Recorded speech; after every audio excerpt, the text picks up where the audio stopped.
सतगुरु के उपदेश का लाया एक विचार, जय सतगुरु मिलते नहीं जाते नरक द्वार। नरक द्वार में दूत सब करते खेचातान, उनसे कभू न छूटता फिर फिरता चारों खानी। चार खानी में भरमता कबहू न लगता पार, सो फेरा सब मिट गया मेरे सतगुरु के उपकार।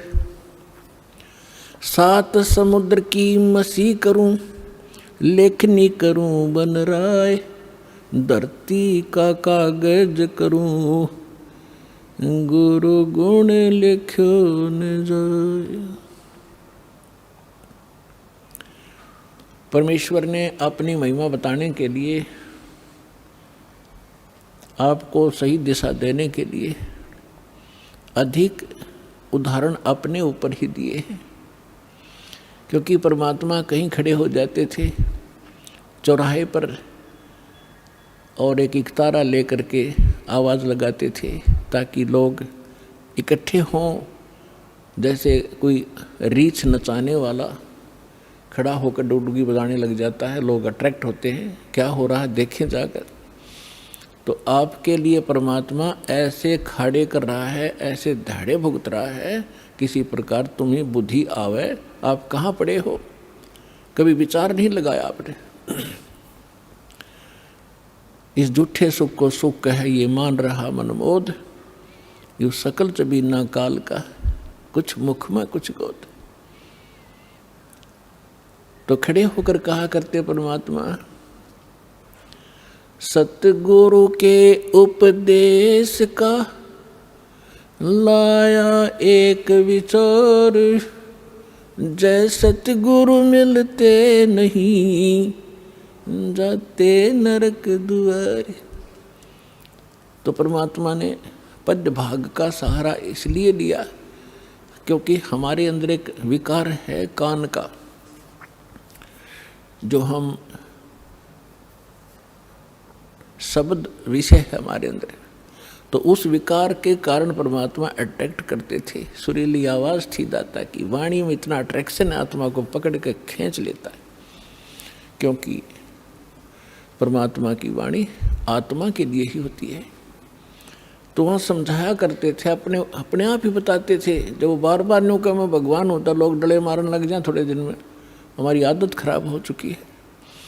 तो उन्होंने कहा कि भाई सतगुरु से उपदेश लेने के बाद अब हिसाब लगाया, उसका विचार किया कि सतगुरु के उपदेश का लाया एक विचार, जय सतगुरु मिलते नहीं। ये नकली गुरु भी हो और साधना भी गलत कर रहे हो, शास्त्र भी गीता का मनमाना आचरण कर रहे हो, उनका भी कोई लाभ नहीं। सतगुरु के उपदेश का लाया एक विचार और जय सतगुरु मिलते नहीं जाते नरक द्वार। नरक द्वार में दूत सब करते खेचातान, उनसे कभू ना छूटते फिर फिरते चारों खान। जैसे ग्रुप के ग्रुप करोड़ों की संख्या में नकली संतों के पास हैं, ये सारे के सारे मृत्यु के उपरांत नरक में ठोके जाएंगे। और जब नरक में डाले जाते हैं, यम के दूत बहुत संख्या के अंदर हैं, 12 करोड़ की संख्या है उन यम के दूतों की। तो इनको जब आदेश हो जाता है धर्मराज का कि इतने इतने इतने इनको नरक डालो, जिनका अच्छे संस्कार उनको स्वर्ग भेज दिया। यहाँ तो इतना ही है, स्वर्ग या नरक 2 स्थान है, और तीसरा फिर 84 लाख योनियों में पुनः पटक दे। तो उनको आदेश दे दिया जाता है कि इन सबको नरक भेज दो।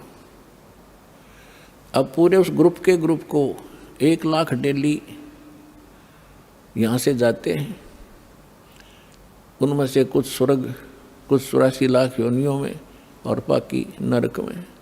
तो भाले लेकर के, लठ ले लेकर, एक सूक्ष्म शरीर है इसके अंदर, उस सूक्ष्म शरीर के अंदर प्राणी जब तक नेक्स्ट योनि प्राप्त नहीं करता, नेक्स्ट शरीर नहीं प्राप्त करता, तब तक उसका फेस, उसका आकार ज्यों का त्यों रहेगा, एज इट इज, जैसा इस शरीर में। ये शरीर तो ऐसा समझो जैसे सर्प वो कैंचुली छोड़ देता है। सर्प ने कैंचुली छोड़ दी तो वह सर्प जैसी दिखा करे, लेकिन ओरिजिनल सर्प अन्य है। इसी प्रकार इसके अंदर एक शरीर और है, या ऊपर की कैंचुली है, ये कवर है आपका। तो वो जो शरीर है उसमें जीव मरता नहीं, उसमें दर्द पीड़ा घनी होती है। तो उसमें ऐसा लठ मारते हैं, वो भाले ठोकते हैं, जब उनकी मर्यादा तोड़कर इधर उधर चलते हैं। सामने हाहाकार मच रही होती है, जहाँ उनको ठोका जाता है नरक के अंदर तड़फ रहे हैं, हाहाकार मच रही है, किसी को ऐसे गंदा स्थान है वहाँ पर, तो उसमें उनको भेजा जाता है कि चलो अब वहाँ कैसे जाएं। वो सब उल्टे उल्टे हटते हैं और पीछे तो वो लठ मारे, उसके भाले ठोके, जबरदस्ती डाल देते हैं उसको। तो परमात्मा कहते हैं नरक द्वार में दूत सब वहाँ करते खेचाताड़, हम वापस भागेंगे, वो ठाठा पटकेंगे और उनसे कभू ना छूटता। उसके बाद फिर फिरता चारों खानी, चार खानी में, ये 84 लाख योनियों के शरीरों में, चार खानी में भरमता में कभू ना लगता पार। और सो फेरा सब मिट गया मेरे सतगुरु के उपकार। क्यों सारा झंझट बाईपास कर दिया उस सतगुरु ने। इतने दुख आपकी बला टलेगी इस सच्चे नाम को लेने से, कबीर परमात्मा की शरण में आने से, सतलोक वाश्रम बरवाला में आकर दीक्षा ग्रहण करने से। फिर परमात्मा कहते हैं ऐसे सतगुरु के फिर गुणगान कर क्या करूं। आप तो बालक हो, कोई दूसरी कक्षा का, कोई पहली कक्षा का, कोई वैसे सत्संग सुन करने के लिए आया है, लेकिन जब आप इस अध्यात्म ज्ञान से परिचित हो जाओगे, आपकी आंखों से आंसू पड़ा करेंगे। अब तो अफलातून होया फिर ये पुरानी छोटी सी पोस्ट मिल गई, कट कोठी और कार होगी, मोटरसाइकिल होगी, कोई व्यवसाय बन गया छोटा सा, या कितने कोई अधिकारी लग गया। तो परमात्मा याद दिलाना चाहते हैं कि ये सुख तो थोड़े से दिन का है, 10-20 वर्ष का। रिटायर होने के बाद फिर उसकी आंख भी खुल जाती है, या क्या बनेगी तेरे साथ में।